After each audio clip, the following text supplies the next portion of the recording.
कि दिल्ली सरकार ने एक निर्णय लिया है, उसके अनुसार आप कह सकते हैं कि जो सार्वजनिक जगहों पर मास्क पहनने पर ना पहनने पर 500 रुपये का जुर्माना था, उसे दिल्ली सरकार ने हटा लिया है। तो इसका मतलब क्या समझे, मास्क का पहनने की जरूरत नहीं है। इन सब चीज़ों पे बात करने के लिए doctor S K. Sarin, director ILBS हमारे साथ हैं। सर, आपका बहुत बहुत शुक्रिया। सर, क्या कहेंगे आप इस सरकार के इस फैसले पर, मास्क जरूरी है या अब नहीं है? पहले तो इस फैसले को ध्यान से मनोरंजन जी समझना होगा जी। उन्होंने पब्लिक प्लेसेस में जहाँ पे मास्क के ऊपर फाइन था वो हटाया है। उन्होंने सडनली रेड लाइट से ग्रीन लाइट नहीं करी। हम लोग जाते हैं तो ग्रीन लाइट है, फिर येलो लाइट है, फिर रेड लाइट है। तो अगर आप ये सोचें कि उन्होंने ये कह दिया कि भाई अब मास्क लगाना ज़रूरी नहीं है, ये नहीं कहा। उन्होंने कहा मास्क पे फाइन ज़रूरी नहीं। तो दोनों में थोड़ा सा अंतर है, और इसको समझते हुए उन्होंने जिम्मेदारी लोगों के ऊपर डाल दी है, जो कि हमेशा से होनी चाहिए थी। लेकिन तो आज जी सर, मैं ये कहूँगा कि जिम्मेदारी हमें समझनी है, और हमें ये नहीं कहना है कि हाँ भाई मास्क लगाने पे फाइन नहीं है, इसका मतलब मास्क नहीं लगाओ। ये दोनों में अंतर है। लेकिन आजकल बाजारों में देख रहे हैं सर, कोई मास्क लगा नहीं रहा है, तो फाइन भी हटा देंगे तो इंडिया में तो फिर उसका भी डर खत्म है कि कोई फाइन नहीं है, कहीं नहीं है। मेट्रो में भी कोई मास्क नहीं लगा रहा है, जो वहां पे पुलिस फोर्स है वो भी चेक नहीं करती है। फिर क्या करें सर? ये बात आपकी बिल्कुल सही है। जब लोग मास्क लगाते हैं तो उनके मन में रहता है कि हाँ भाई मुझे किसी तरह से संयम रखना है, दूरी रखनी है, बचाना है, और लोगों को, खुद को भी बचाना है। पर मास्क हटाने से लोगों में से थोड़ा सा ये भ्रम आ जाएगा कि भाई अब खत्म हो गई बीमारी, अब हम कुछ भी कर सकते हैं। ये बात जरूर है, पर हाँ, भारत की जनता, लोगों ने बहुत 2 साल के अंदर कोविड अप्रोप्रिएट बिहेवियर समझा। लोगों ने देखा कि कैसे बीमारी होती है। मैं चाहूंगा कि जिम्मेदारी लें, पर हाँ, अगर ये थोड़ा सा सीजन निकल जाता त्योहारों का, और उसके बाद हम लोग ये मतलब ये थोड़ा सा लिबरल होते तो शायद थोड़ा बेटर होता। क्योंकि अभी लगता है कि नहीं है वायरस, पर अगर आएगा, अगर कोई म्यूटेंट आया तो उसका 3-4 महीने के बाद असर हमें पता लगेगा। सरकार ने शायद सोचा होगा कि सर अभी पॉजिटिविटी रेट 1.14 है, जो कि जनवरी में 30% था। लेकिन जैसा आपने भी कहा, अभी अब आज दशहरा है, भीड़ होगी, फिर दिवाली का सीजन शुरू होगा, धनतेरस होगा, लोग खरीदारी करेंगे, एक दूसरे के यहाँ जाएंगे। फिर भी हम अभी भी खतरे से बाहर नहीं है, भले ही 1.14 क्यों ना हो पॉजिटिविटी रेट। मैं बहुत खुश हूं कि आप इस बात को जनता को कह रहे हैं। As a doctor, as a public health personal, I am very clear कि ये चीज़ होनी चाहिए। हमें सडनली इस बात को भुलाना नहीं है, क्योंकि म्यूटेंट वायरस ऐसे ही बनते हैं।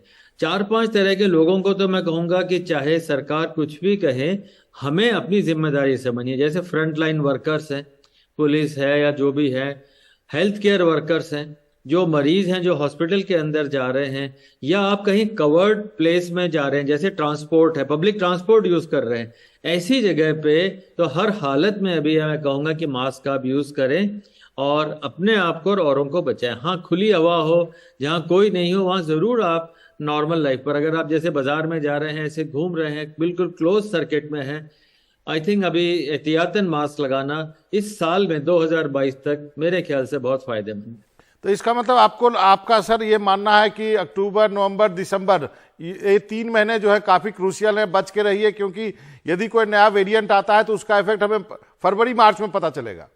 बिल्कुल, मैं इसमें बिल्कुल सहमत हूँ। अच्छा, दूसरा, भारत में हर आदमी ने तीसरी डोज, प्रिकॉशनरी या बूस्टर डोज नहीं लगाई है। वो व्यक्ति जिन्होंने बूस्टर भी नहीं लगवाया, उनके लिए तो बहुत जरूरी है कि भाई ध्यान रखें, जबरदस्ती आप कुएं में ना कूदें, पहले बूस्टर लगवाएं, इम्यूनिटी को डेवलप होने दें, उसके बाद में जाएं। और अगर आप किसी हालत में कोई कैंसर या ल्यूकीमिया या ब्लड की डिजीज या लिवर की डिजीज से या मोटापे से भी ग्रसित हैं, आप डायबिटिक हैं या बहुत शराब लेते हैं, इन सारे लोगों में इम्यूनिटी नहीं बनती है। तो ऐसे सारे व्यक्तियों में, और आप 60 से ऊपर हैं, एल्डरली हैं, ऐसे सारे व्यक्तियों में मैं कहूँगा मास्क लगाए रखें। यही आपके लिए सबसे बड़ी वैक्सीन है। हाँ, 3rd डोज बूस्टर लगवाएं, और उसके बाद में अगर आप बचे रहें इस साल में, तो हो सकता है 2023 हमारे लिए शुभ हो। एक और सवाल है सर, आप पता नहीं आपने सोशल मीडिया पे कुछ वीडियोस देखे हैं या नहीं, कोई गरबा कर रहा है उसको हार्ट अटैक हो रहा है। हालांकि हमने पहले भी चर्चा की थी, कोई रामलीला कर रहा है उसको हार्ट अटैक हो रहा है, तो उनके लिए क्या प्रिकॉशन के लिए आप कहेंगे? हालांकि ये बड़े यंग से लोग थे। देखिए, यंग लोगों में हार्ट अटैक होना ये जनरली उन खानदानों में है जहाँ पे पहले से डायबिटीज, ब्लड प्रेशर या हार्ट की डिजीज रही हो। और ऐसे व्यक्ति जनरली, क्योंकि मैं लिवर का डॉक्टर हूँ इसलिए कहूँगा कि ये उन खानदानों में शुरू से फैटी लिवर होता है। लिवर में फैट है, वो सर्कुलेट करती है। आप ब्लड टेस्ट कराते हैं, भाई हाई कोलेस्ट्रॉल है, हाई ट्राइग्लिसराइड है, वो आता कहाँ से? लिवर से। और वही कोलेस्ट्रॉल फैट हार्ट में जमा है या आपका डायबिटीज करता है। तो ऐसे लोग जहाँ पे यंग लोगों में खानदान अगर आपका ऐसा है जहाँ पे ये प्रॉब्लम है, तो जरूर एहतियात रखें, अपना हेल्थ चेकअप कराएं। और अगर आप हाई रिस्क हैं तो पूरा एक अपना कार्डियक और लिवर चेकअप करा के रखें। या पोस्ट कोविड का भी कोई असर है सर? यस, और सडन डेथ के लिए अगर ऐसे व्यक्ति हैं तो उसमें पोस्ट कोविड जो है करीब 80 से 90% लोगों में जिनको पहले कोविड हुआ है, 1 साल पहले तक कोविड हुआ है, उनमें भी ये इन्फ्लेमेशन कोविड की जारी रहती है। और ये इन्फ्लेमेशन पूरे बॉडी में सर्कुलेट करती है, ब्रेन में, हार्ट में, किडनी में।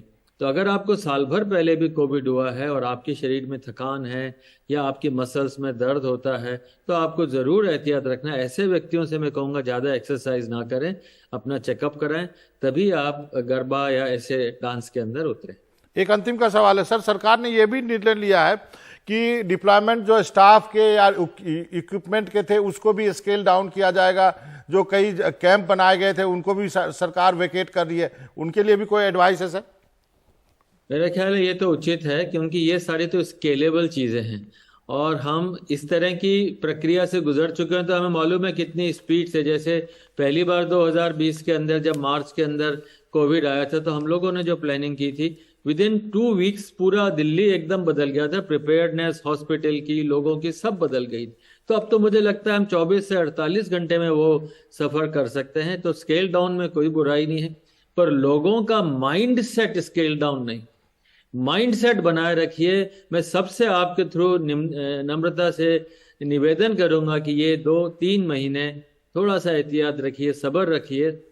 नहीं तो म्यूटेंट आया, भारत से ही ये ओमिक्रॉन, भारत से ही ये डेल्टा वेरिएंट आए थे, तो इन लोगों को हमें बचाए रखना है। और पूरे कंट्री के लिए ज़रूरी है कि हम थोड़ा सा और एहतियात रखें। गवर्नमेंट का मास्क के ऊपर फाइन हटाना इस बात का सूचक नहीं है कि मास्क लगाना जरूरी नहीं है, इसको याद रखें। जरूर डॉक्टर सरीन, आपका बहुत बहुत शुक्रिया। और जो हम अपने दर्शकों को फिर से याद दिलाते हैं, जो डॉक्टर सरीन ने कहा कि सरकार ने भले ही फाइन हटा दिया हो, लेकिन अगले 3 महीने बच के रहिए, अगले 3 महीने काफी क्रूशियल हैं। सर, आपका बहुत बहुत शुक्रिया, आपने एनडीटीवी से बातचीत के लिए वक्त निकाला। धन्यवाद सर।